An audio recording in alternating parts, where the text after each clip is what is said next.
Where do you think, though, if you had to pick three finalists right now, and I know it's early, and there aren't a ton of teams that we can look at and say, yeah, they may be looking for a new coach, but do you have any hunches, any gut feelings, any leans onto where he might want to go and, match it up with a place that might want him? He's got a strong, just like a love. You never forget your first love. And his first love, the New York Giants. Now, I know he likes Dayball too, but if they were to do something, if they were to move on from Dayball, despite ownership's insistence that we're not going to make any moves, I think he'd love to go to the Giants. I think Jerry World is number 2, Dallas. I'm trying to think of, pros and cons of Jacksonville, but I will say Jacksonville third because he still, despite what he says, he still wants to run an operation. He still wants total control. He's not going to get that in Dallas. I don't think he would get that with the Giants. He certainly would if Shad Khan says, okay, I tried it. I gave a vote of confidence to Trent Baalke. I gave a vote of confidence to Doug Peterson. Best roster I've ever had, and we finished 6-11. Okay, I'll bring in this guy and let him take over everything. I think that'd be very appealing to Belichick. Yeah, Jacksonville is the one to me that makes the most sense. You're talking about an owner who just a few years ago gave the keys to Urban Meyer. So I think he'd be far more willing to entrust the program to Bill Belichick. And at one point he brought Tom Coughlin in to basically serve as the overseer of the football operation. There's that common connection back to Bill Parcells, kind of the hard-charging, old-school coach. I could see Belichick there. Beyond that, I have a hard time because I don't think Jerry Jones is going to hire him. I don't think he's going to want to work there. The daily tours will not fly with Belichick. I don't think Jerry Jones will pay him what he wants unless, they sell it as he's only the coach and we're only going to pay him half of market value because he's not the GM too or something like that. The Giants, based on what John Mara said last week, and I know he didn't say without equivocation, he just said he doesn't currently believe or something like that. There's enough wiggle room there that he can change his mind, but you don't get the sense for now that he wants to make. I think he's almost trying to talk himself out of it ahead of time. He wants to be more patient like his dad, but at the end of the day, we know he hasn't been patient. And if they finish 3-14, he might feel differently, especially if you're looking at possibly Jerry going to the Cowboys or maybe the Eagles if they implode down the stretch like last year. Maybe we should just go ahead and hire him now. But there aren't a lot to me where it's just like, oh. And there were 7 jobs last year other than the Patriots, and he got 1 interview. Okay. So there is something. Right. There is something going on. There's something going on, an anti-Belichick thing within some of these organizations that don't want to be turned upside down by the arrival of Bill Belichick. So you got to find a place where the owner's willing to say, everybody's gone. Bill, at 73, take over for however long you think you can take over. I think that's part of it. And I say that reluctantly. I don't want it to sound ageist, but there's been, over the years, so many little examples of age discrimination in the NFL that I've become aware of. And I could see a team being reluctant to say, we're gonna reset, and we're gonna let the 73-year-old guy come turn our team around, even though he may only stay long enough to pass Don Shula on the all-time wins record and then walk off into the sunset. And then what do we do?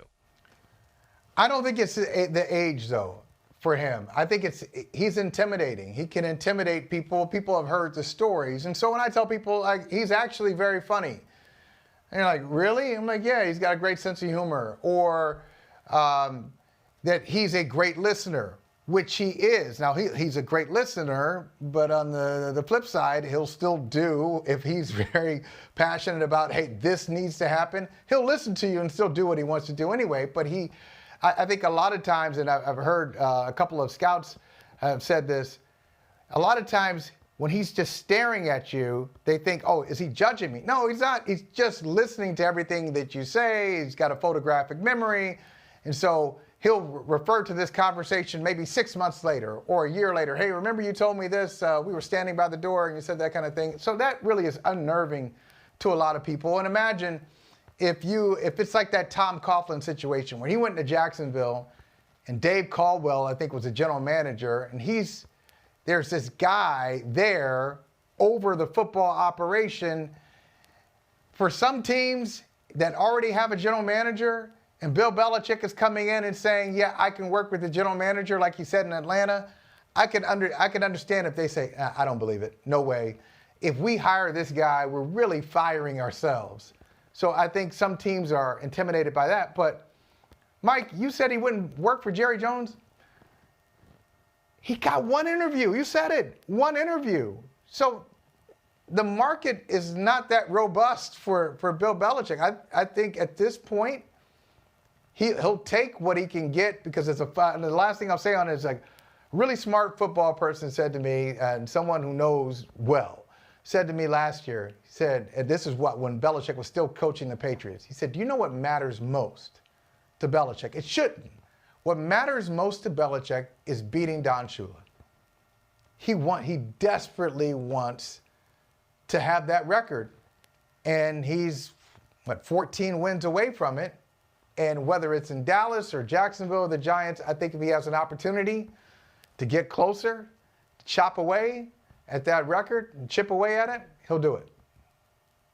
Yeah, and that's a great point. So if it's a choice between not coaching at all or maybe coaching in a place where they do the daily tours and they're not going to stop, and Jerry Jones does 2 radio interviews a week and has a press conference after every home game, and it'll drive Bill Belichick crazy. He'll just have to learn how to live with it. If that's the way back in with a team that, who knows how talented that team is now.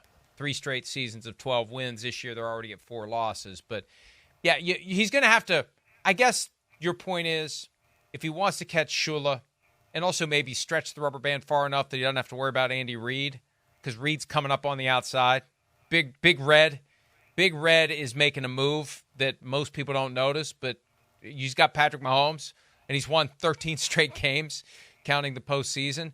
But if he wants to do that, he's going to have to be willing to do things that he might not want to do, like work with an owner who does all the things Jerry Jones does, or maybe not get the band back together the way he might want to, if he does want to hit the bat phone for Josh McDaniels, Matt Patricia, Joe Judge. There might be some places where like, we don't want you to get your band back together. We just want you. And when you think about it, and I think this is one of the reasons why the Patriots were reluctant to do it, maybe why they didn't do it sooner, because there's been some noise that that Kraft wanted to do it sooner and didn't. He still is like the best game day prep and execution coach ever. It's the other stuff that reached critical mass in New England, the personnel stuff. And when the personnel stuff starts to go, that's when the interpersonal stuff becomes an issue. You know, it's easier to deal with someone who doesn't quite understand how to interact with other humans if everything's going well. When it starts to go wrong, that's when the things that you otherwise tolerate become problematic. And I think that was part of it as well. If you're going to be an asshole, you better win. Better win. And if you start losing and it's because you're making bad decisions on personnel and you still act the same way, you're not going to be here for very long. Yeah, and Robert Kraft has said it. He said he got so much power. He got too much power, but he earned it because he had the results. So he was able to, Kraft I'm talking about, was able to look over some of the things that bothered him. You know, Kraft is a people person. He'll go up to anybody and try to, he's a pleaser. He wants everybody to like him. And so there were times where Belichick didn't talk to him. He just walked right by him without saying anything. And you can live with that if the coach has a 21-game winning streak, as he just referred to on McAfee, or has a couple, one stretch, 3 Super Bowls in 4 years, the next stretch, 3 Super Bowls in 5 years. You can live with that stuff, but when you start to miss the playoffs, and when you do go to a playoff game, you get the doors blown off you like they did in Buffalo, losing by 30 points, you say, all right, he's not drafting well, he's not signing good players, we're not winning games. Why do I have to put up with this? And so then it was time to go. Hi, it's Mike Florio. Thanks for watching PFT on YouTube. Hit subscribe for the latest news and analysis from Pro Football Talk.